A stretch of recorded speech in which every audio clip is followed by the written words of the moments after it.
못해드려도 신문은 대신 읽어드립니다. 여러분의 뉴스 대리 민지숙입니다. 쏟아지는 신문 속 시원하게 길을 보여드립니다. 3월 30일 월요일 아침엔 매일경제 출발해보겠습니다.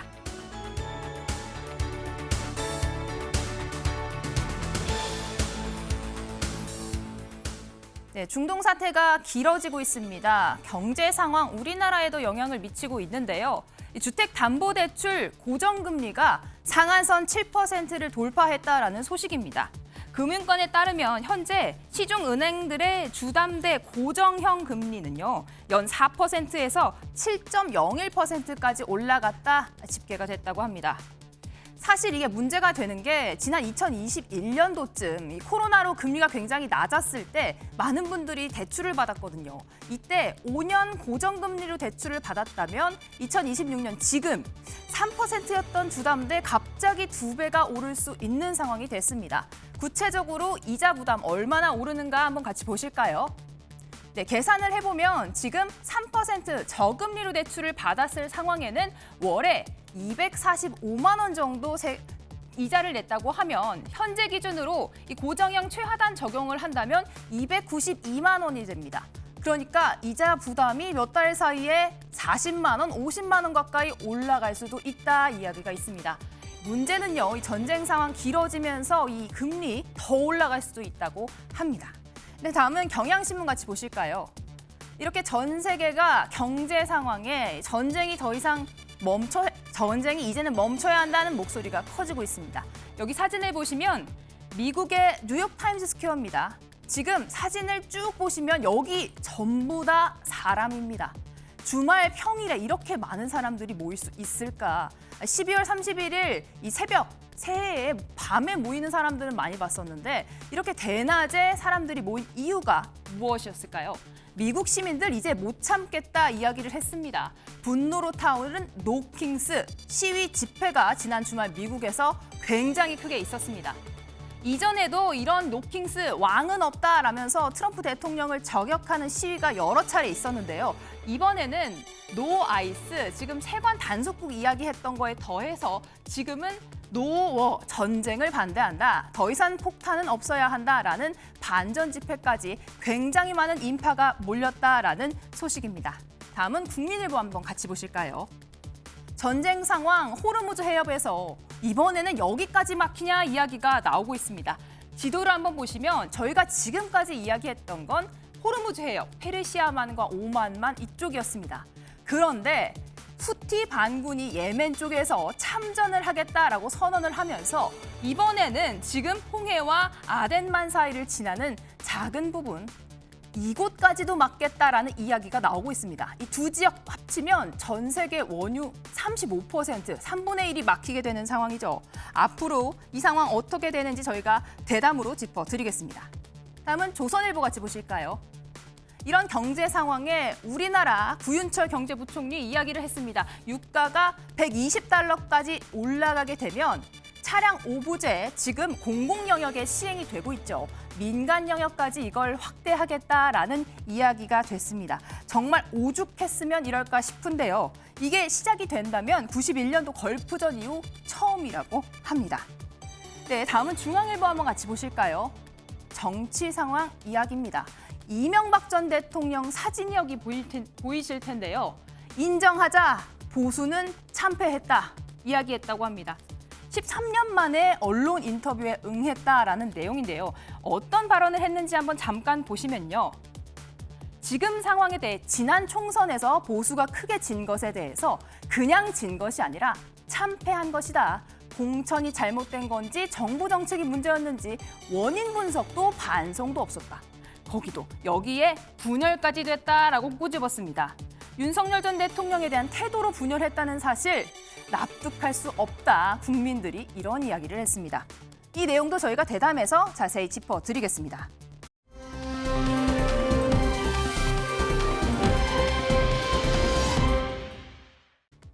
멍멍이도 설레는 벚꽃의 계절입니다. 여기 보시면요. 제가 고른 이 사진, 푸들이 저렇게 만개한 벚꽃 앞에서 사진을 찍고 있습니다. 지난 주말에 나들이 갔던 분들 정말 반가운 소식 같은 벚꽃 많이 보셨을 것 같은데요.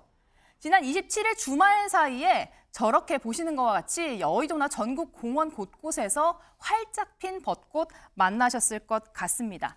그런데 생각보다 좀 빨리 피었다 싶지 않으셨나요? 사실이었습니다. 서울 벚꽃 공식 개화한 이 시점 평년보다 열흘 정도 빨랐다라고 합니다. 날씨가 굉장히 따뜻해지면서 꽃이 빨리 피었는데요. 오늘 내일 또 비 소식이 있기 때문에 이 벚꽃 구경하려면 조금 서둘러야 하시겠습니다. 네, 방금 들은 속보 소식 하나만 전해드리도록 하겠습니다. 네, BTS 얼마 전에 새 앨범을 냈죠. 네, 미국 빌보드 차트에서 실제 음반 판매량과 스트리밍 서비스 이런 걸 다 합쳐서 차트에서 1위를 했다라는 소식이 방금 전 속보로 들어왔습니다. 이 주말 사이에 영국 차트에서도 1위를 했거든요. BTS 새 앨범이 영국과 미국 양쪽에서 크게 환영을 받고 있는 모습입니다. 아침의 매일경제 지금 유튜브로 보고 계시는 분들 많으실 텐데요. 여러 가지 질문 있으면 남겨주시면 감사하겠습니다. 네, 아침의 매일경제 첫 번째 키워드 시작해 보겠습니다.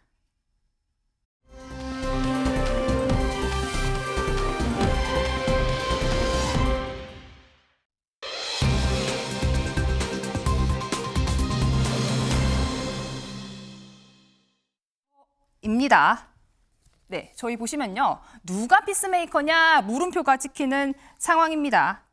트럼프 대통령 지금 동아일보를 같이 보시면요. 트럼프 배만 불리는 전쟁이다. 미국 내부 여론이 굉장히 좋지 않습니다. 좀 아까 뉴욕타임즈, 뉴욕 스퀘어 앞에 굉장히 많은 인파 몰린 거 보셨죠? 지금 거리를 메운 노킹스 시위대가 트럼프 대통령에게 전쟁을 끝내라는 메시지 팻말을 들고서 이렇게 시위에 나섰습니다. 이 장면들 저희가 영상으로 한번 준비했습니다.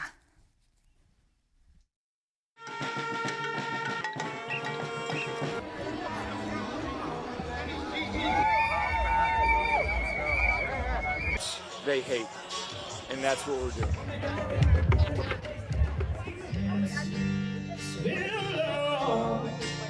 Show me what democracy looks like! This is what democracy looks like. ICE is not welcome here. No hate, no fear.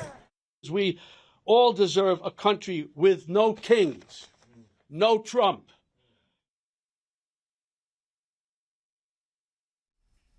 네, 강준영 교수님, 제가 지금 미국 여론 좋지 않다는 여러 차례 이야기를 했습니다. 여기 굉장히 집회 시 많이 하는 미국답게요. 여러 가지 풍자하는 사진이 있습니다. 지금 보시면 이 푸틴과 머스크 이렇게 다리에 적혀 있고 굉장히 우스꽝스러운 모습을 한 사람 여기도 있고요. 이 모습들이 다 지금 보면 중세 왕을 묘사한 이야기입니다. 노 킹스라는 거죠. 트럼프 대통령 너는 왕이 아니야라는 겁니다. 이런 메시지 어떻게 보셨습니까? 네, 전제 시대의 왕같이 미국의 소위 민주적 절차에 의해서 뽑힌 대통령이 지나치게 권한을 남용하고 본인의 의도대로 끌고 가려고 하는 데 대한 반발이죠. 아하. 이 사실은 미국은 잘 아시다시피 의회 민주주의 국가입니다. 그런데 네. 지금 모든 것들을 트럼프 대통령이 독단에 의해서 처리하는 형태 이런 게 되는데 문제는 이제 예를 들어가지고 트럼프 대통령이 그런 얘기를 했잖아요. 우리는 우리하고 관계없는 이런데 안 갈 거고 전쟁 안 할 거고 네. 희생할 필요 없다. 근데 사실은 이제 이란 전쟁은 실제로 나흘이면 끝날 거다. 길어야 예. 4~6주다. 근데 지금 이제 5주째가 됐고 여러 번 이란 발전소 폭격 이런 거 연기하면서 4월 6일까지 말미를 줬는데 네. 오히려 자칫 잘못하면 확전의 기로에 지금 빠질 수도 있거든요. 미국이 확전하는 것도 있지만 코너에 몰린 이란이 주변국을 공격하거나 네. 또는 자폭성 이런 어떤 흐름을 가지고 가게 되면 파괴를 하게 되면 실제로 국제 유가는 트럼프 대통령은 사실 그거 가지고 바이든 욕했잖아요, 옛날에. 예. 경제는 바보였다. 그런데 자기가 와서도 지금 한 30% 이상 올라가고 있고 기름값이 거의 2배로 가는 데도 있고 이런 이제 현상들이 벌어지니까 이런 흐름이 잘못된 거 아니냐. 그럼 더 이상 그런 독단적인 자의적인 권력 남용을 하지 말라는 뜻으로 지금 말씀하신 네. 우리는 왕정 국가가 아니다 이거죠. 아하. 네, 그런 표현인 것 같습니다. 네, 그도 그럴 것이요. 지금 미국 내 물가가 30% 넘게 뛰어 올랐다라고 합니다.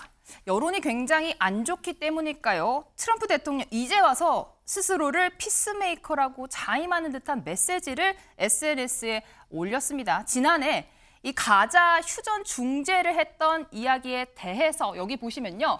2025년 10월 달에 받은 편지를 한 장 트럼프 대통령이 공개를 했습니다. 가자지구 휴전 중재 당시에 받았던 편지인데 이스라엘과 하마스의 휴전은 놀라운 성과라며 당신의 리더십, 여기서 당신은 트럼프 대통령을 이야기하겠죠. 그러면서 평화를 가져오는 자는 복을 받는다. 여기에 피스메이커라는 표현이 등장을 합니다. 이 편지를 누가 줬냐 했더니 복음주의 목사 프랭클린 그레이엄이 트럼프 대통령에게 보낸 편지였습니다. 네, 김상희 평론가님, 네. 지금 트럼프 대통령이 갑자기요. 나 피스메이커야.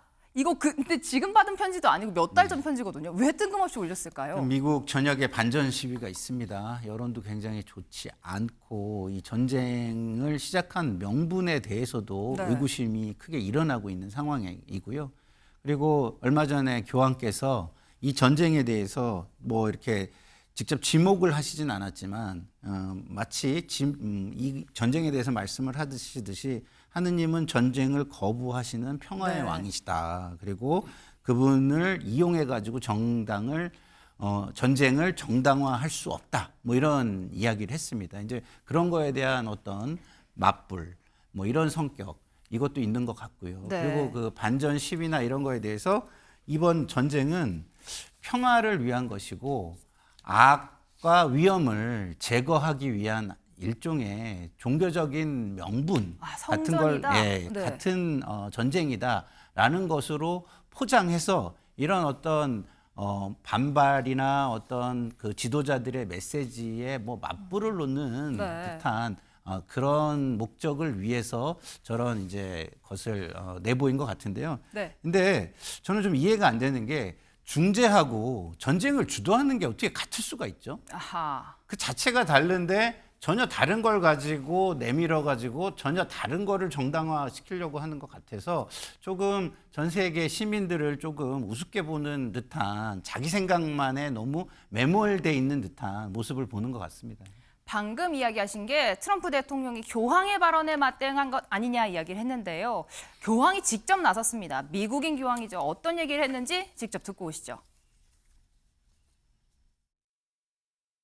Fratelli, sorelle, questo è il nostro Dio, Gesù, Re della pace, un Dio che rifiuta la guerra, che nessuno può usare per giustificare la guerra, che non ascolta la preghiera di chi fa la guerra e la rigetta dicendo: anche se moltiplicaste le preghiere, io non ascolterei. Le vostre mani grondano sangue. 네, 강 교수님, 지금 트럼프 대통령 입장에선 굉장히 뼈아픈 이야기입니다. 사상 최초 미국인 출신의 교황 레오 14세가요. 지금 주말 사이 트럼프 대통령을 사실상 겨냥한 발언이라고 볼 수 있을 것 같습니다. 전쟁을 벌이는 이들의 기도는 거부당할 것.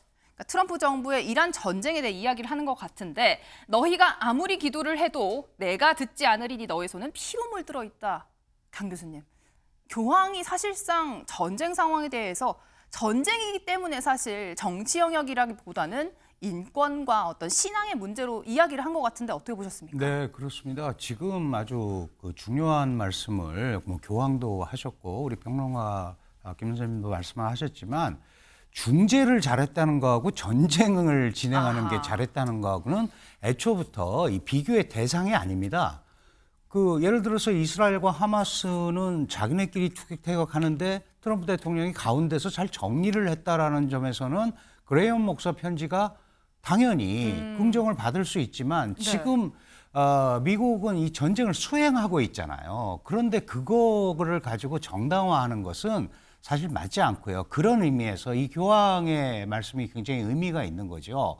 예를 들어서 전쟁은 어떤 형태로든 정당화될 수 없다. 네. 그리고 그거는 하나님의 뜻에 어긋난다. 그러니까 지금 이 피로 물들어 있는 네 손을 가지고 기도를 해봐야 아무도 듣지 않는다. 그러니까 빨리 이 전쟁을 마무리하라는 그런 메시지죠. 그리고 실제로 이 시위가 벌어지고 이러는 거의 핵심도 뭐냐면 반전 여론이 이제 커지는 거거든요. 네. 그 미국 대통령들도 그렇고 전 세계적으로도 이 반전 여론이 커지는 데 대해서는 굉장한 우려를 갖고 있습니다. 언론인도 사망을 그렇죠. 했더라고요. 그리고 거기에 또 하나의 악재가 물가가 오르잖아요. 민생이. 이렇게 되면 그래서 트럼프 대통령도 출구 전략을 마련을 하려고 계속 애를 쓰고 있는 건데 네. 이란의 저항이 생각보다 완강하고 그리고 미국의 지금 대통령, 부통령, 국방장관 메시지가 다 각기 나오는 것처럼 자꾸 보이잖아요. 네. 무슨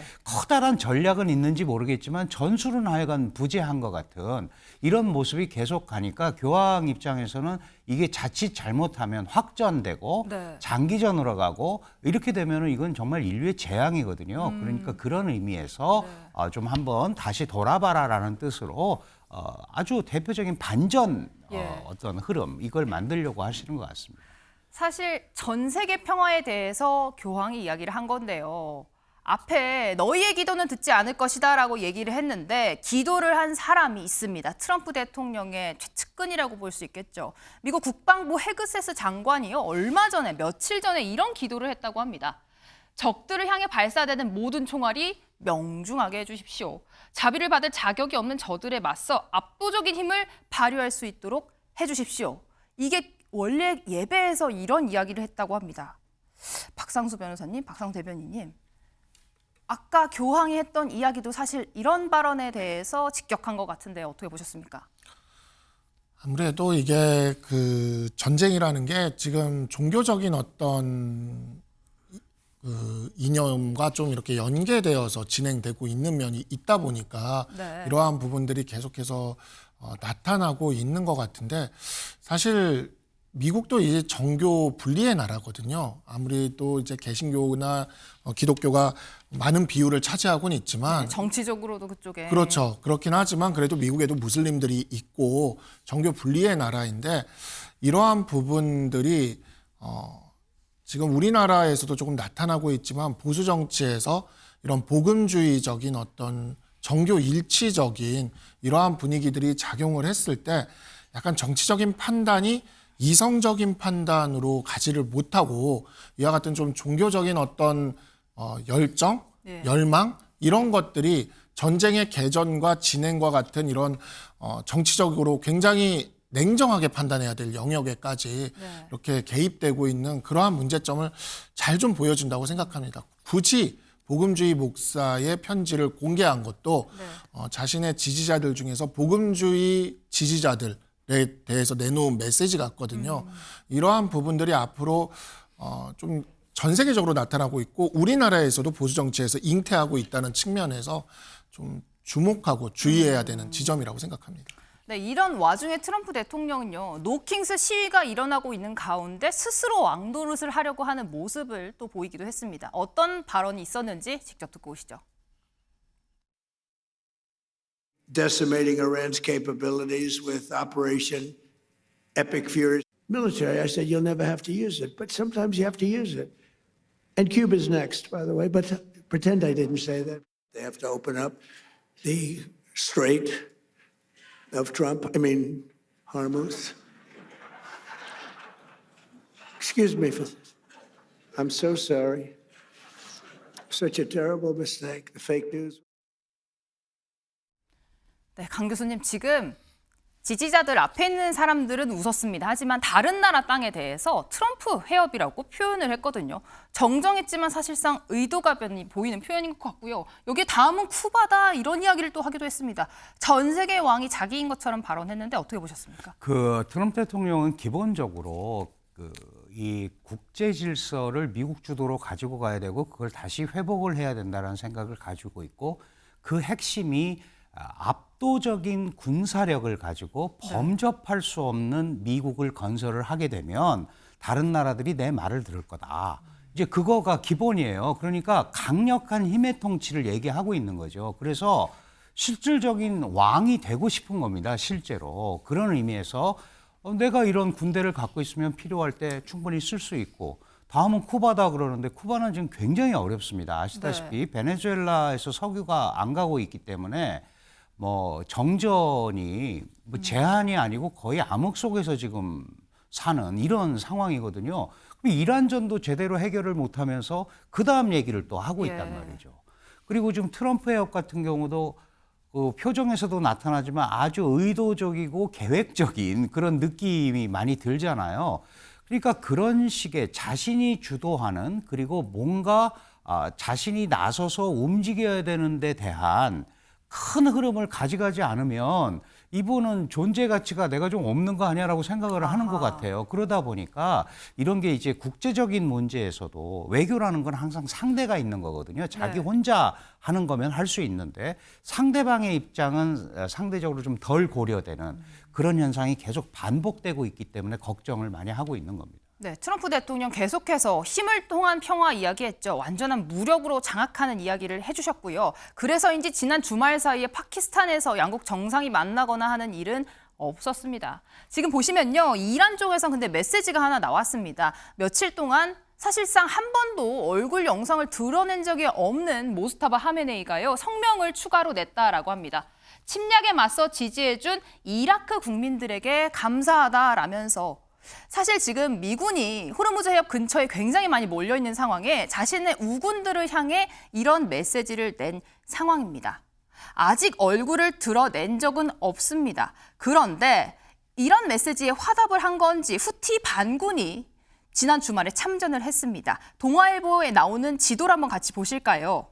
지금 후티 반군이 아까 일면에 이야기를 해드렸던 것처럼 예멘과 이 바브 엘만데브 해협 이쪽, 그러니까 홍해 쪽에 있는 작은 또 다른 수송로를 막겠다라고 이야기를 했습니다. 문제가 되는 건요, 이쪽 전선이 넓어지는 것뿐만 아니라 이쪽 통로가 완전히 막히면 그러면 우리는 기름을 어떻게 가져와야 하냐. 이렇게 대서양을 빙글 둘러서 희망봉을 우회해야 합니다. 여기가 추가 거리만 9,000km, 추가 소요 시간만 열흘에서 15일 정도가 더 걸린다고 합니다. 강 교수님, 지금 이런 상황에서 홍해에 한 번 막힌 적이 있었다고 합니다. 24년도에 물류비가 이렇게 늘었다고 하는데요. 막힌 상황이 거의 2배 가까이 늘어났습니다. 강 교수님, 진짜로 후티 반군이 이곳을 장악할 막을 가능성이 있는지, 그리고 경제 효과에 대해서 말씀 부탁드립니다. 그 후티 반군은 이번 기회에 사실 고민하다가 참전을 한 것 같아요. 그러니까 고민하다 참전을 했는데 물론 이제 이란처럼 그 저기를 이란도 장악한 거는 아니지만 그렇게 강력한 힘을 발휘하기는 어렵습니다.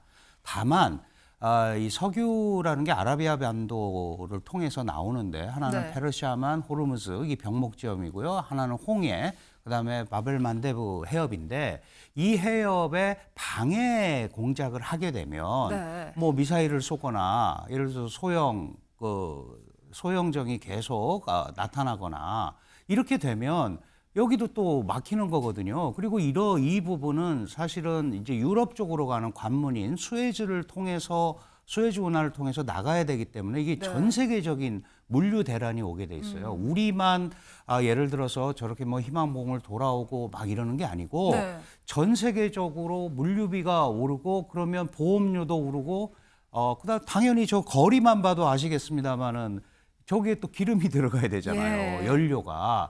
이런 것들 때문에 뭐 유가 200불 쉽게 올 수 있습니다. 그렇게 되면. 그래서 만약에 이제 이 홍해 지역까지 뭐 문제가 생긴다면 정말 연합군 편성이 가능해질 수도 있다. 저는 그렇게 봅니다.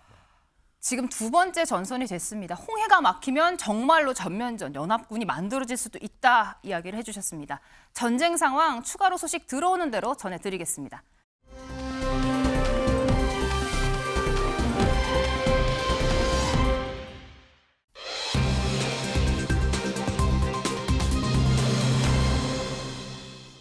녹취 공개돼 짜깁기라는 주장이 나오고 있습니다. 경향신문 한번 같이 보실까요? 지난 주말 사이에 민주당에서 이화영 전 경기도 평화부지사의 진술을 회유했다. 누가 회유했냐? 수사검사팀이 회유했다는 의혹 관련해서 녹취록을 공개했습니다. 당시 대북 송금 사건 수사했던 검사와 이화영 전 지사 측 변호인과 통화한 음성을 직접 공개했는데요. 직접 보고 오시죠. 이재용 씨가 완전히 주범이 되고 이 사람이 종범이 되는 식의 자백이 있어야 저희가 그거를 할 수가 있고, 그다음에 뭐 공익제보장 이런 것들도 저희가 다 해볼 수가 있고, 그다음에 그 고속으로 나가는 거라든지, 그다음에 저기 추가 영장을 안 한다든지 이런 게 다 가능해지는 건데, 저는 지금 상태에서는 이두저도 아닌 게 되는 상태라서 이거 어떻게 되는 건가, 이걸 정말 다 알고도 이렇게 하시는 건가, 저는 계속 이것 때문에 답답해가지고 전화를 드렸습니다. 네, 2023년도입니다. 3년 전 이야기인데요. 당시에 서민석 변호인과 검사가 당시에 박상현 검사와 통화한 내용입니다. 여기 대북송금 수사팀 검사라고 적혀 있는 상황이고요. 이쪽 검사가 이재명 씨가 완전히 주범이 되고 이 사람이라고 한 표현을 했는데, 이화영 지사 당시 이 사람이 종범이 되는 식의 자백이 있어야 저희가 그거를 할 수 있다. 그거가 뭐냐? 지금 재판이 진행 중인 1심 상황 중이었거든요. 보석이나 공익제보자 신분을 제공하는 중에 이런 베네핏을 이야기한 거죠. 이런 부분에 대해서 뒷부분에 또 추가 음성이 공개가 되는데요. 이어서 듣고 오겠습니다. 일단은 지금 추가 수사들은 제가 다 못하게 하고 있습니다. 일단 추가 수사들은 이화영 씨 말하는 건 원래 그 다음날 영장 청구했는데 그것도 제가 못하게 했고요. 지금 아마 재증언하는 것도 막 지시가 내려오는데 그것도 제가 못하게 하고 있고, 몇 번 부르겠지만 그에 대한 본격적인 수사나 뭐 이화영 씨 그때 날인 거부한 거에 날인하라든지 그런 내용 없고요. 그러니까 어쨌든 간에 이화영 씨 그 협조해 주신 점에 대해서는 충분하게 저희도 노력을 하고 있습니다. 네, 김진욱 대변인님, 지금 검사와 수사 대상이 된 사람의 변호인 간의 대화였습니다. 여기에 보석이나 뭔가 추가 영장을 안 한다든지 이런 이야기가 등장하는데 어떤 맥락입니까?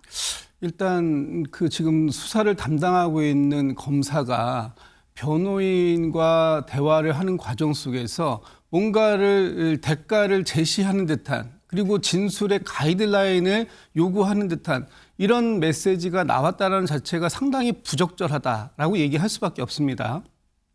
지금 우리 형법에는 이 검찰이 플리 바게닝이라고 해서 어떤 대가를 그 자백의 대가로 뭔가를 해주는 이런 부분들 형량을 거래하는 이것을 금지하고 있습니다. 우린 그건 안 되는 건데, 지금 이 녹취를 들어보면 상당히 그런 류로 들리는 거 아닙니까?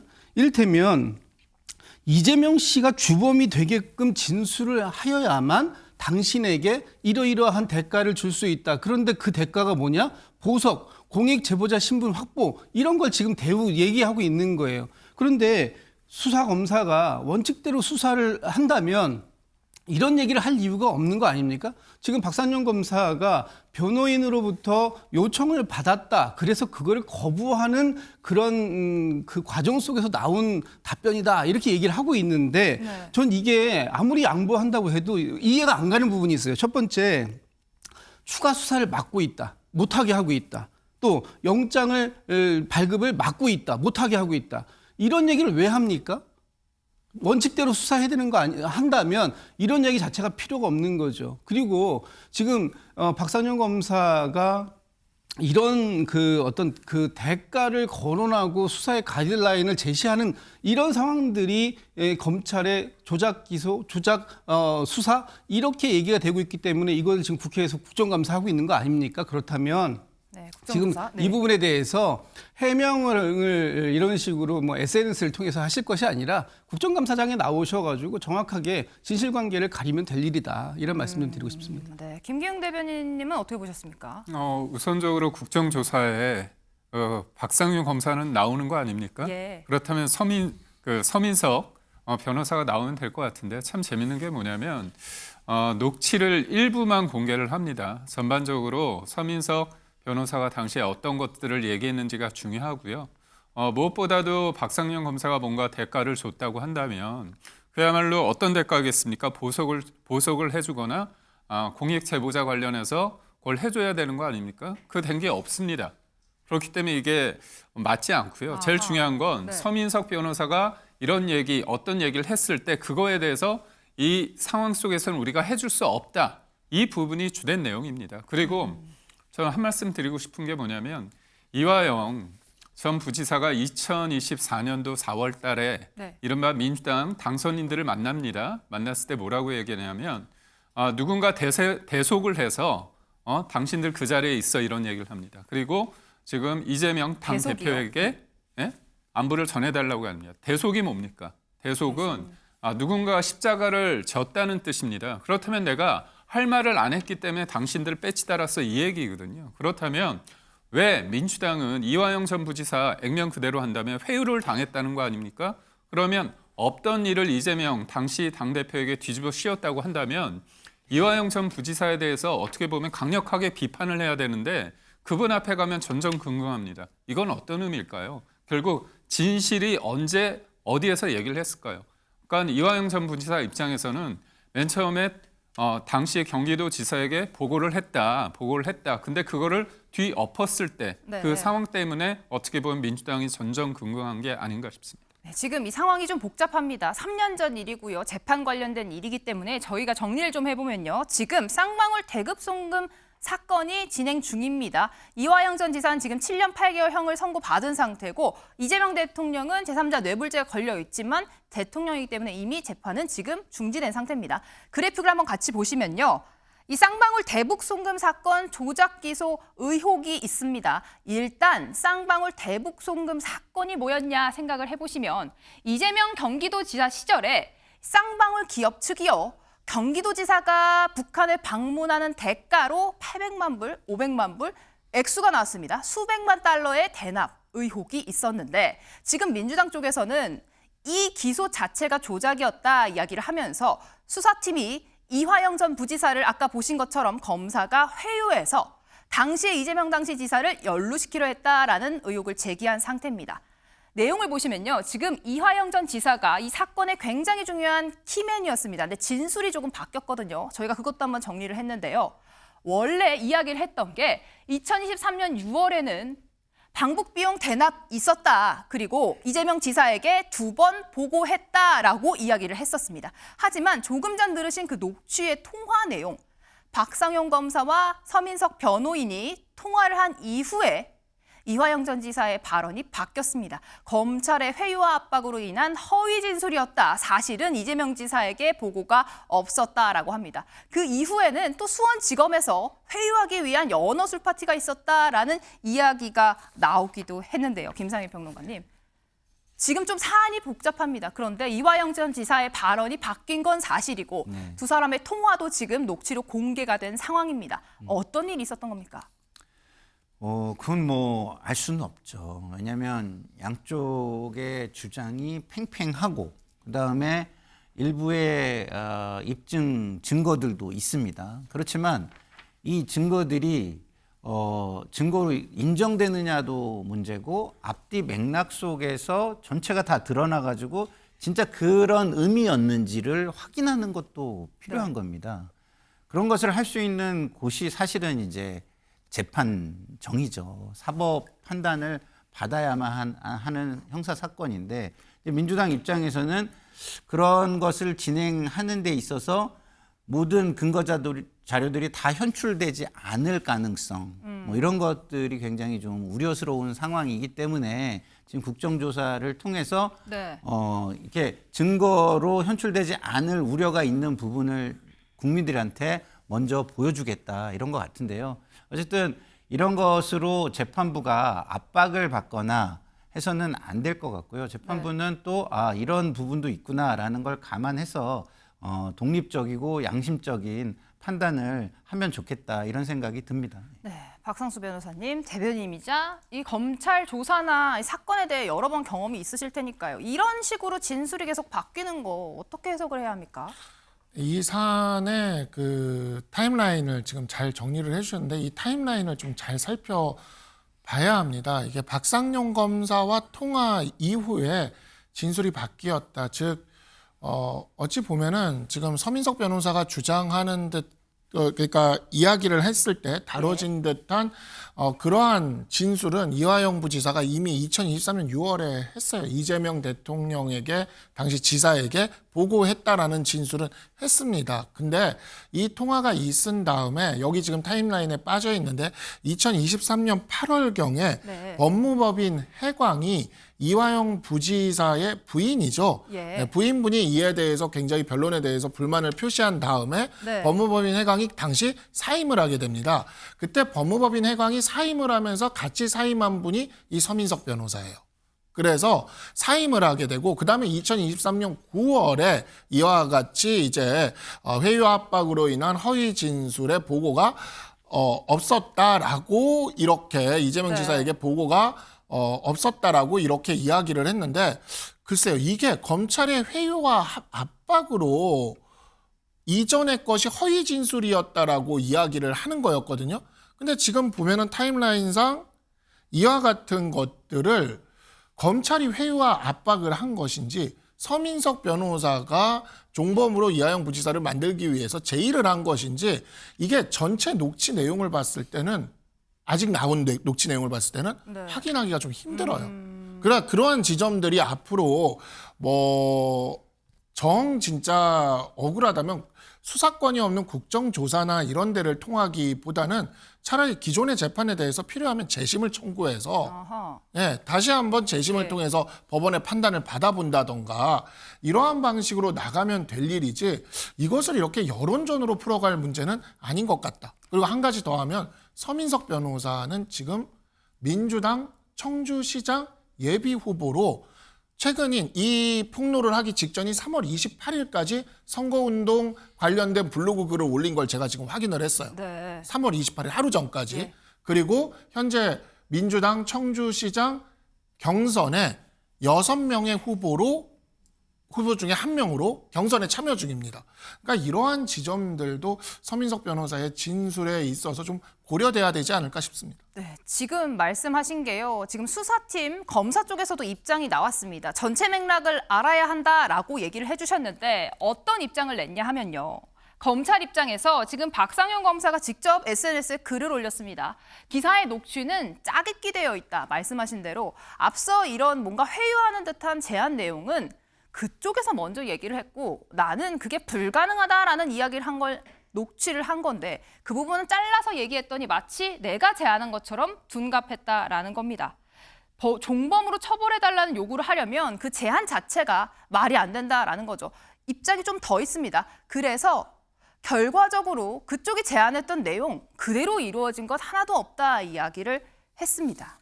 지금 보시면요. 네, 김진욱 대변인님. 박상현 검사가 직접 입장을 냈는데 이런 반박에 대해서 어떻게 생각하십니까? 글쎄요, 뭐 지금 박상현 검사 입장에서는 저렇게 얘기할 수밖에 없겠죠. 지금 민주당의 그 특위 TF에서 주장하는 내용에 대해서 뭐 반박 내지는 해명과 같은 진술을 지금 하고 계시는 건데 어차피 그 지금 국정조사가 진행되고 있기 때문에 이 과정 속에서 어느 정도의 사실관계는 좀 밝혀질 거라. 네. 저는 이렇게 기대합니다. 그런데 지금 전체를 다 공개하지 않고 일부분만 짜집기했다 이렇게 주장을 하는데 지금 전용기 어제 이걸 공개한 전용기 의원의 SNS에 따르면 전용기 의원도 앞으로 추가적으로 계속해서 이걸 공개하겠다라는 의지를 갖고 있습니다. 네. 만약에 처음부터 전체를 공개했을 때 그에 맞는 어떤 해명 이런 쪽으로 다시 구성을 했을 수 있기 때문에 네. 이 부분을 먼저 공개하고 그에 따른 해명들이 어떻게 나오는지 그걸 보고 전체를 공개하는 쪽으로 가겠다 이런 식의 네. 또 전략인 것 같은데요. 지금 이 과정들이 누구의 말이 맞는지는 아마 진실은 가려지게 될 겁니다. 그런데 여전히 의문이 남는 게 아무리 그 변호사가 보석을 요청한다고 해도 그걸 과정을 거부하는데 지금 뭐 추가 수사를 막고 있다. 또는 압수수색을 막고 있다 이런 발언들이 과연 거기에 들어가야 할 이유가 그 발언 있겠는가? 자체가요. 네. 그렇습니다. 그런 발언들이 들어가 있기 때문에 이것이 진술을 회유시키려고 하는 목적이 있는 거 아닌가? 그걸 통해서 이 형량을 거래하려고 하는 듯한 이런 메시지가 들어갈 수밖에 없었던 게 아닌가? 이렇게 의심할 수밖에 없는 상황이다라는 거죠. 네, 지금 말씀하신 대로 이 전체 녹취가 공개된 건 아닌데요. 민주당 쪽에서는 순서대로 공개를 하고 있습니다. 어제 저녁에 추가로 공개된 내용도 있습니다. 이 앞서 이야기했던 내용, 앞부분의 내용이 뭔지를 밝혀야 한다. 박상현 검사가 이야기를 했는데 그 부분에 나온 이야기입니다. 지금 박 검사가 이야기를 한 건데 아무 자백이 안 되어 있는 거죠. 우리가 싸워먹을 수 있는 게 없다. 이재명 지사를 어느 정도 할 수는 있는데 이화영 씨가 300만 불 여기에 대해 구체적으로 얘기를 안 하니까 우리가 지금 뭔가 꼬여있다라고 이야기를 한 것 같습니다. 김기흥 대변인님, 어제 추가로 나온 녹취긴 합니다. 전체는 아니거든요. 어떻게 보셨습니까? 그 일부를 가지고 예단할 수는 없는데요. 우리가 크게 보면 됩니다. 우선적으로 2023년 6월에 이화영 전 부지사가 자기가 그 당시에 대납한 부분에 대해서 경기도 지사였던 이재명 경기도지사에게 보고를 했다고 얘기를 합니다. 그런데 그 이후에 어떤 일이 있냐면요. 법정에서 희대의 부부싸움이 있습니다. 이화영 전 부지사의 부인이 법정에서 이렇게 소리칩니다. 정신 차려라 이런 얘기를 합니다. 그러면서 이화영 전 부지사의 변호인을 바꿉니다. 네. 바꿉니다. 근데 이게 그때 언론에서 그 정치권에서 문제 제기를 해서 이화영 전 부지사의 부인이 민주당 누굴 만났는가 했더니 당시 최고위원을 전화로 연락한 내용이 있습니다. 그렇다면 먼저 보고를 했다는 내용인데 부부싸움을 한 다음에 그 이후에 어떤 일이 있냐? 난 보고하지 않았다. 회유당했다. 이 얘기가 돼 있거든요. 그렇다면 정치권이 이화영 전 부지사의 부인을 통해서 어떤 회유와 압박을 했을 가능성이 있다는 이런 어떻게 보면 추론이 가능합니다. 그렇기 때문에 왜 이 사람이 입장을 바꿨느냐. 그리고 소위 말해서 소주 몇 잔하고 연어 때문에 바꿨다고 한다면 본인이 술을 먹었다, 아니다, 안 먹었다, 어디에서 먹었냐, 어떤 시점이다. 이게 계속 바뀌거든요. 그렇기 때문에 이거는 대법원에서 이화영 전 부지사의 이 회유 사건 관련해서는 배척이 됐습니다. 인정받지 못했습니다. 네, 지금 말씀하신 게 부부싸움 얘기를 하셨거든요.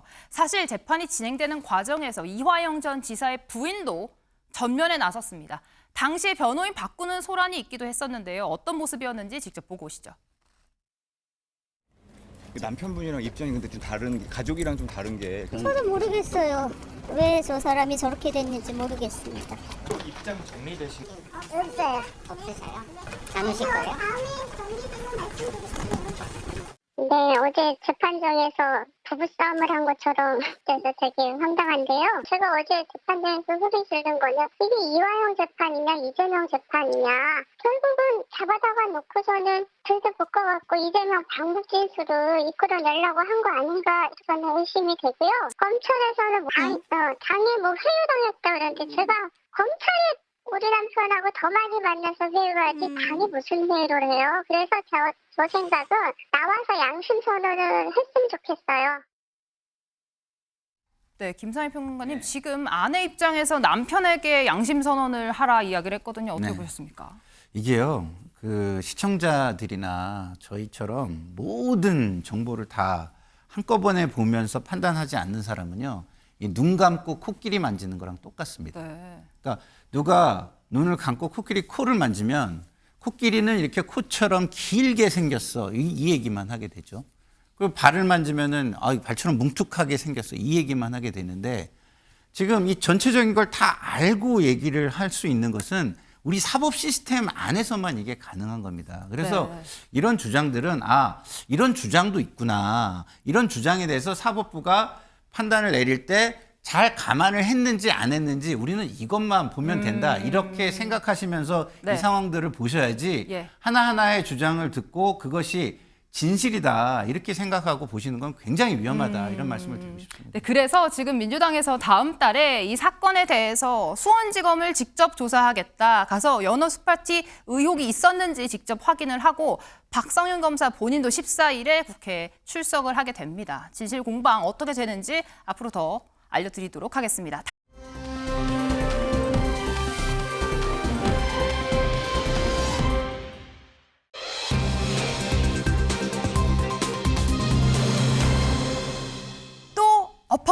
아닙니다. 여기 사진이 2장 있는데요. 2사람이 있습니다. 이혁재 씨 저희가 지난주에 많이 다뤘었죠. 국민의힘 청년비례 오디션 심사위원으로 나왔습니다. 저쪽엔 지금 박형준 시장입니다. 어퍼컷을 날리고 있는 모습이 포착이 됐습니다. 관련된 영상 먼저 보고 오겠습니다. 오늘 또 토요일 이 시간 광화문에서 또 강남에서 지금 이곳에 계신 분들 말고 대한민국의 미래를 걱정하는 우리 MZ 청년들은 이 시간에도 시위를 하고 있거든요. 아스팔트 위에서 시위를 하는 청년들도 우리의 자산이고, 심사위원 배심원 앞에서 제도권 안에서 상대와 싸우려고 투쟁하는 청년들도 우리의 소중한 자산입니다. 실시간 채팅창을 보니까 이혁재의 새로운 발견이다, 뭐 이런 평가가 좀 많이 있었습니다. 네. 더 이상 지방선거의 승리를 앞둔 상황에서 4분 오열하지 맙시다. 조금 다름이 있어도 우리가 장동혁 대표 중심으로 국민의힘이 이번 지방선거를 승리하는 거에만 우리 집중합시다. 이렇게 좀 그런 무브먼트를 좀 해주셨으면 좋겠어요. 걱정을 하시는 어머님이 오늘 나가는데 야 2차 심사도 가니? 이러시더라고요. 어머니한테 말씀을 드렸습니다. 욕은 내가 먹어도 돼. 앞으로 더 욕 먹어도 돼. 단 우리 아들들, 우리 조카들 같은 친구들이 대한민국을 설계해 나가겠다고 하는데 기성세대가까지 거 뭐 언론에서 뭐 문매진 맞죠. 어떤 방송적 요소나 캐릭터적인 부분을 좀 심사해달라고 해서 초대를 받아서 갔는데 17년 전 폭행 사건을 일으켰던 사람을 왜 초대하냐 그러면 나는 어디 가서 살려는 거야?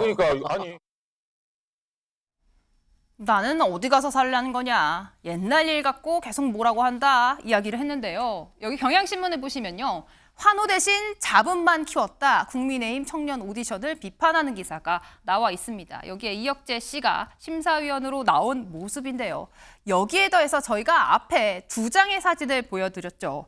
지난 주말 사이 박형준 부산시장이 선거사무소를 개소했습니다. 그런데 이 자리에서 했던 퍼포먼스들이 주목을 받았는데요. 사진으로 한번 같이 보실까요?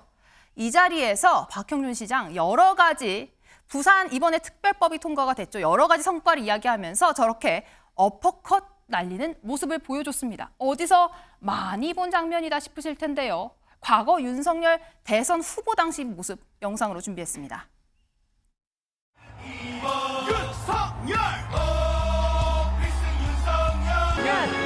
윤석열! 큰 박수를 부탁합니다. 청년들이 자기들에 관한 청년 정책뿐 아니라 경제, 사회, 문화 등 국정 전반에 걸쳐 목소리를 낼 수 있어야 합니다. 저는 우리 청년들이야말로 국정의 동반자라고 생각합니다.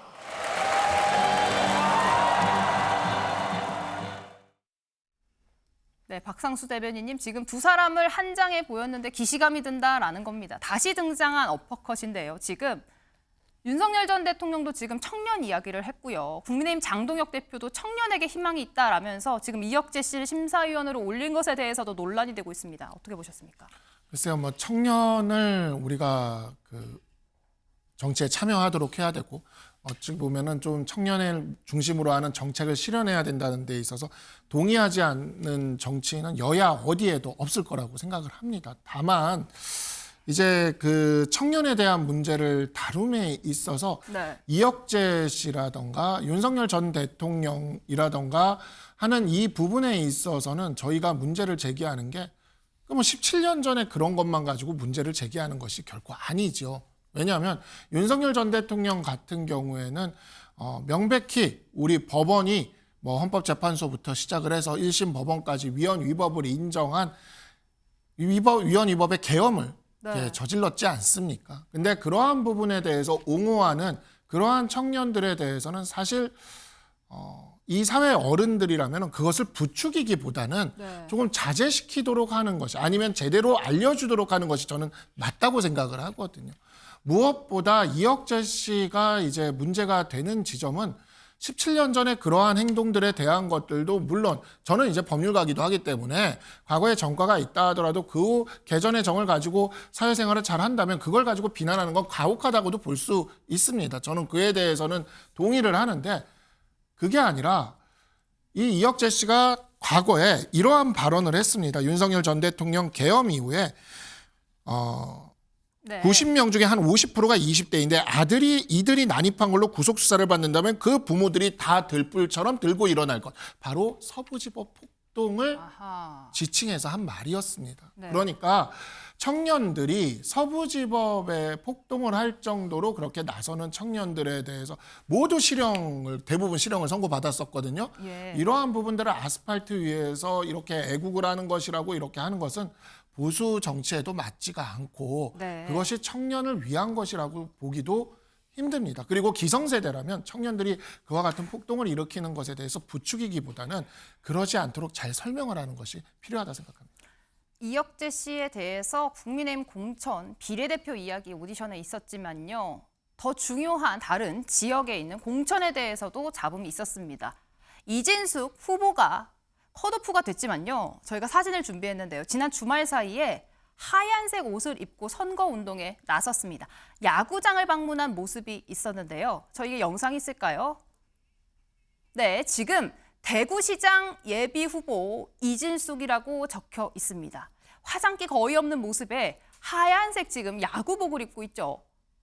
컷오프가 됐는데 김진욱 대변인님, 저게 예비 후보 달고서 운동을 할 수 있는 건가요? 어떻게 보셨습니까? 일단 예비 후보 등록을 선관위에다가 했기 때문에 예비 후보의 자격은 여전히 유지가 되고 있는 게 아닌가라고 본인은 생각하시는 것 같아요. 그런데 정당에서 컷오프가 되면 사실상 후보의 자격 자체를 정당이 인정하지 않는 것이기 때문에 예비 후보로서 활동하는 것이 가능한지 이 부분에 대해서는 좀 법률적인 부분은 좀 다르게 평가를 해야 될 것 같습니다. 네. 어제 엊그저께 이제 대구에서 프로야구 개막전이 있었고 거기에 이제 간 건데 보통 홈팀이 네.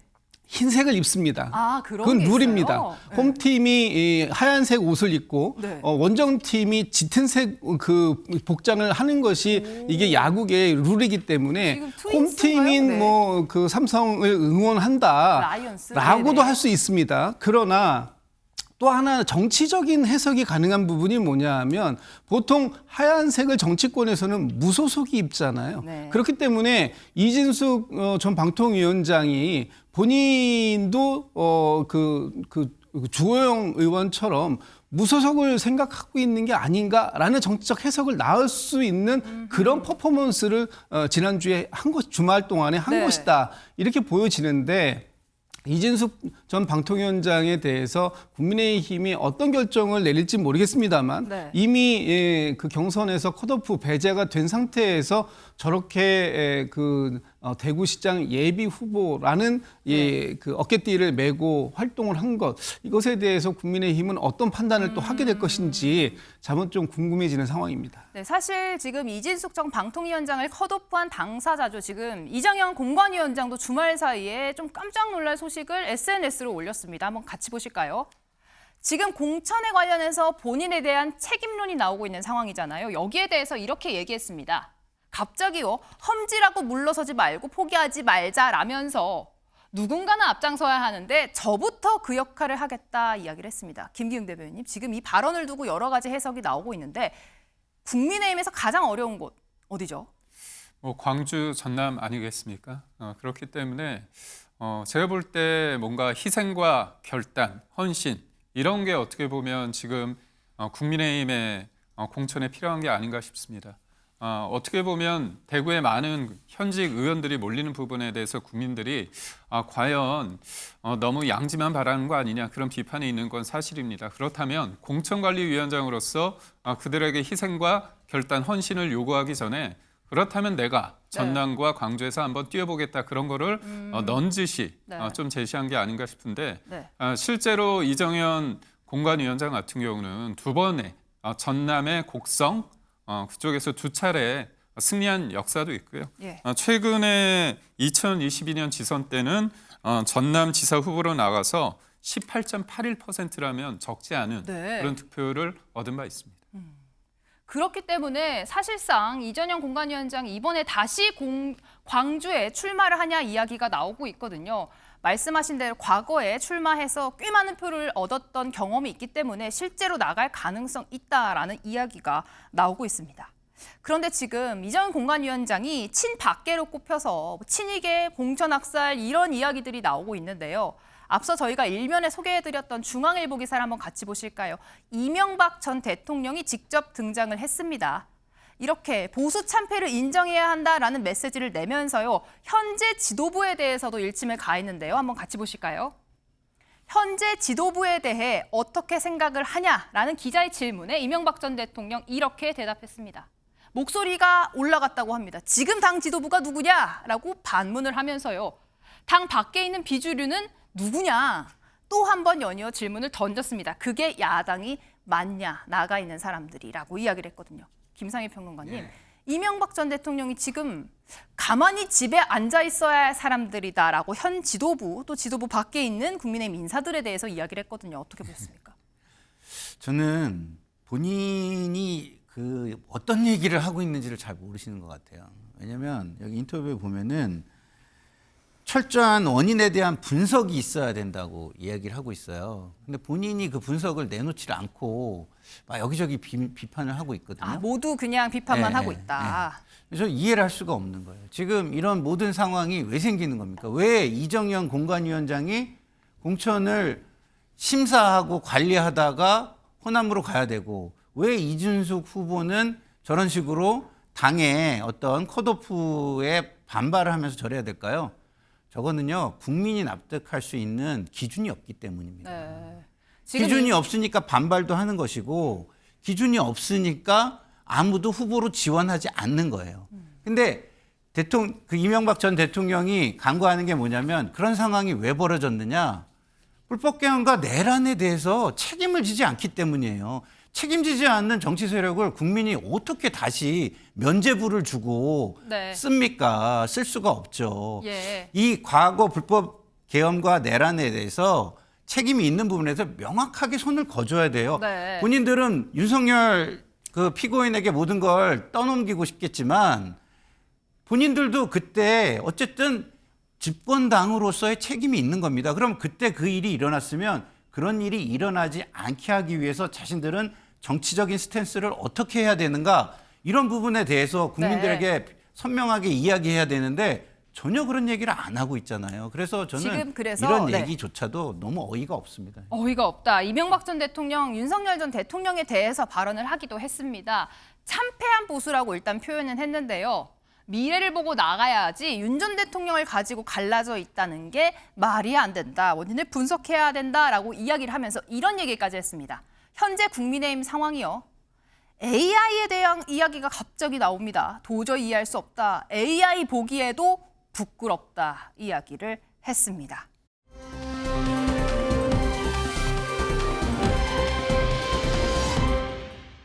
지금 주말 사이에 한 예능 프로그램에 등장했다라는 소식이 전해졌는데요. 어떤 이야기를 했었는지 저희가 한번 그래픽으로 준비를 했습니다. 1년 만에 재출연입니다. 여기에 편의점에 간 한동훈 기억하실 것 같은데요. 여기에서 굉장히 예능적인 모습을 보여줬는데 1년 만에 같은 예능에 다시 출연을 했습니다. 어떤 이야기를 했었나 한번 보면 여기에서 갑자기요. 조국 대표를 겨냥한 발언이 있었습니다. 자신은 조국 대표를 피할 이유가 없다. 근데 그분이 피할 것 같다. 도망 다니지 말고 만나자라고 한동훈 전 대표가 이야기를 했습니다. 그런데 이런 내용이 공개된 지 얼마 안 돼서요. 조국 혁신당 당대표 SNS에 노래, 저번에도 뭔가 쿠바인가요? 어딘가요? 남미 노래를 한번 올렸었던 것 같은데 이번에도 모 가수의 노래, 저희가 제목을 읽지는 않겠습니다. 이런 글을 올렸다가 내렸습니다. 지금 박상수 대변인님, 두 사람의 신경전일까요? 어떻게 보셨습니까? 글쎄요, 저는 조국 대표가 왜 계속 피하려고 하시는지를 모르겠어요. 그래서 정말 좀 두 분이 만나실 수 있도록 했으면은 좋겠고, 이 노래 같은 경우에 저 노래가 좀 유명한 노래긴 한데 아마 노래 다 알 겁니다. 후렴구 부분이 욕설로 가득 차 있습니다. 아하, 네. 후렴구가 그냥 쭉 다 욕설입니다. 그래서 이거를 경쾌하다고 이야기를 하면서 이렇게 올리는 거는 정치인으로서는 아무리 노래지만 조금 적절하지 않지 않았나라는 생각이 듭니다. 그리고 이 자리에서 한동훈 전 대표 질문을 하나 받았는데요. 여기에 대한 보기가 꽤 흥미롭습니다. 지금의 국민의힘 상황이겠죠. 전 직장이라고 표현을 하긴 했는데 국민의힘이 시끄러운 이유는 뭐냐라고 물어보면서 보기가 있습니다. 1번, 24년도 12월 전국민 대상으로 깜짝 이벤트 준비했다. 혼자 계신 분 탓이다. 2번, 이 표현도 제가 읽진 않겠습니다. 내 부하였다가 지금은 무늬만 대표인 사람. 아니면 너님 탓. 한동훈 전 대표 본인 탓 아니냐. 여기에 대해서 한 전 대표 이 보기라고 한다면 1번이 답이다 이야기를 했습니다. 사실상 윤석열 전 대통령 이야기를 한 건데요. 김기영 대변인님, 한동훈 전 대표의 이런 발언 어떻게 보셨습니까? 이명박 전 대통령이 인터뷰에서 이런 얘기를 했습니다. 윤석열 전 대통령 재판 관련해서는 사법부는 사법부의 영역으로 남겨놔야 된다 이런 얘기를 한 것 같습니다. 그러니까 결국 정치의 영역인데 윤석열 전 대통령은 어떻게 됐습니까? 계엄을 해서 파면이 됐습니다. 그리고 또 1심에서 지금 유죄가 나와서 2심, 3심을 기다리고 있습니다. 네. 이거를 더 과거에 이 부분에 대해서 지나치게 정치권에서 이걸 언급하다 보면 윤석열 전 대통령에 대해서 많은 사람들이 여러 생각이 있을 텐데 특히요 보수와 국민의힘 지지자들 입장에서는요. 네. 그 부분에 어떻게 보면 계속 맴돌 수 있거든요.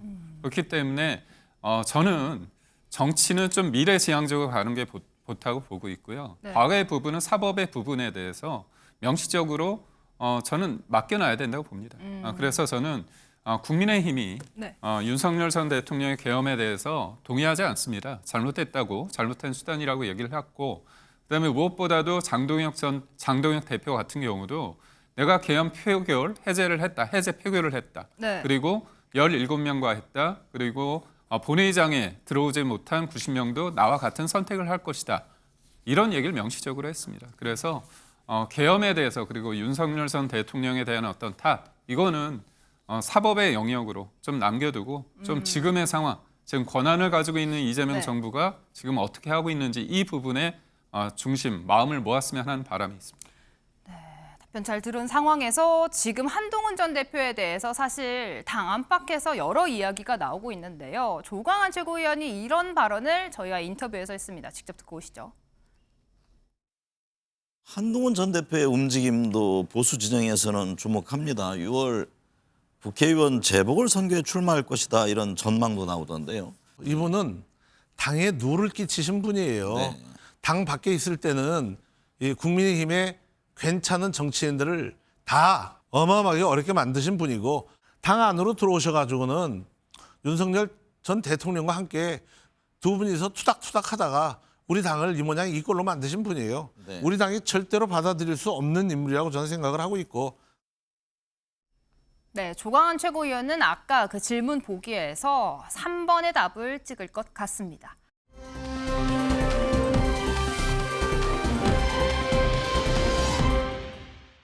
이준석 당대표입니다. 이 전한길 씨와 함께 논란이 빚어졌는데 어떤 내용인지 한번 같이 보실까요? 네, 전한길 씨가요. 이준석 대표 하버드 졸업한 건 맞냐라면서 졸업장 공개하라고 했는데 실제로 공개를 했습니다. 그런데 이거 보고도 믿을 수 없다라고 이야기했습니다. 직접 보고 오시죠.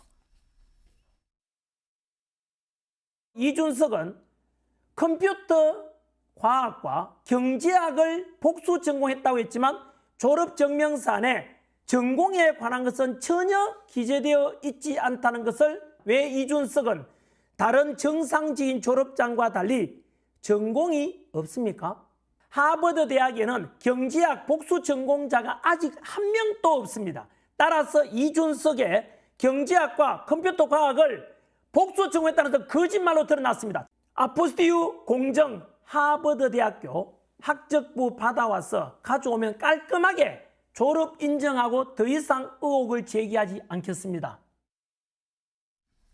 네, 김상희 평론가님, 지금 두 사람이 며칠 동안 이 졸업장으로 싸우고 있습니다. 네. 졸업을 한 걸 이렇게 사실 확인을 해야 하나 싶을 정도인데 지금 졸업장을 냈는데도 네. 원래 전공 표시가 없다. 이거 좀 비정상적이다라고 문제 제기를 하면서 아포스티오라고 해요. 뭔가 공증을 받아야라는 것까지 이야기를 했는데 이렇게까지 이준석 대표를 겨냥한 이유가 뭡니까? 일단은 뭐 겨냥은 뭐 항상 하는 분이니까 그런 일을 네. 항상 하는 분이니까 뭐 그거는 뭐 차치하고요. 네. 그 하는 내용 자체가 좀 말이 안 돼요. 저도 이제 존스 홉킨스라는 대학을 졸업했는데 아하, 네. 졸업장 저렇게 나와요. 네. 그리고 졸업한 거는요 학교에 그냥 문의해 보면 그냥 그쵸? 확인할 수 있는 겁니다. 그때 같이 다닌 사람도 있고 가르쳤던 교수도 있고 학점을 준 기록도 있고 다 있기 때문에 그러면 되는데 저거를 저런 식으로 좀 말도 안 되는 졸업장이 위조됐네 안 됐네 뭐 이런 이야기를 하는 것은 입증 책임도 하나도 지지 않고 네. 그저 자기의 정치적인 이익 그다음에 강성 지지층에 조금 혹하게 해가지고 자기의 이익을 도모하려는 걸로 뿐이 보이지 않는다. 네. 물론 언론이 아니니까 무슨 입증 책임이 있냐. 나는 그냥 논란만 일으키면 내 이익은 완성된다. 이렇게 생각하는 거라면 또 그럴 수 있겠습니다만 거기에 영향을 받는 사람들이 있다면 예. 사회에서는 저런 것들을 예방하거나 막을 수 있는 방법을 강구해야 된다. 이런 생각이 듭니다. 일단 이준석 대표 입장에선 굉장히 번거로운 상황이 됐습니다. 다 보여줬는데 믿지를 않는다. 아포스티오이라는 걸 어디서 주워 듣고 억지 논란을 벌이고 있다 이야기를 했습니다. 박상수 대변인님, 이게 굉장히 당사자로서는 어려운 상황이거든요. 법적으로 뭔가 이준석 대표 제기할 것 같은데요. 이제 뭐 국제 거래나 국제 중재 뭐 아니면은 국제 계약 같은 데에서 이제 외국의 공문서에 대해서 이렇게 아포스티오 붙여와라 뭐 이런 이야기들을 합니다. 네. 그래가지고 이거는 이제 어디 뭐 변호사들이나 이런 사람들한테 들었던 것 같기는 한데 사실 지금 그 졸업증명서 이준석 대표가 저렇게 졸업증명서 내놓고 나니까 하기증 네. 내놓고 나니까 지금 외국의 대학을 지금 우리 평론가님도 말씀을 주셨지만 네. 외국 대학을 졸업하신 분들이 제가 보는 SNS에 줄줄이 내 증명서도 그냥 바체러 오브 아츠라고 써 있다. 그러면서 전공 기재 안 돼 있다. 예, 뭐 코넬이니 뭐 이런 다른 대학들에서도 다 그렇게 돼 있다라고 지금 얘기하고 있거든요. 그래서 우리나라랑 미국이 좀 이런 면에서 조금 차이가 있어요. 그래가지고 예를 들어 뭐 법학전문대학원 입시나 이런 데서도 외국 대학 출신들 같은 경우에 이런 것들을 좀 요구하는 면들도 있긴 합니다. 케이스 바이 예. 정부가 해주는 거예요. 맞아요. 미국 사회에서 그렇죠. 대학이 그 입증을 해야지 졸업장이나 학위를 정부가 아포스티오를 해줄 수가 없습니다. 맞습니다. 지금 말도 정확하십니다. 안 되는 주장이라고 맞습니다. 지금 두 분이 여야가 합을 맞춘 상황입니다.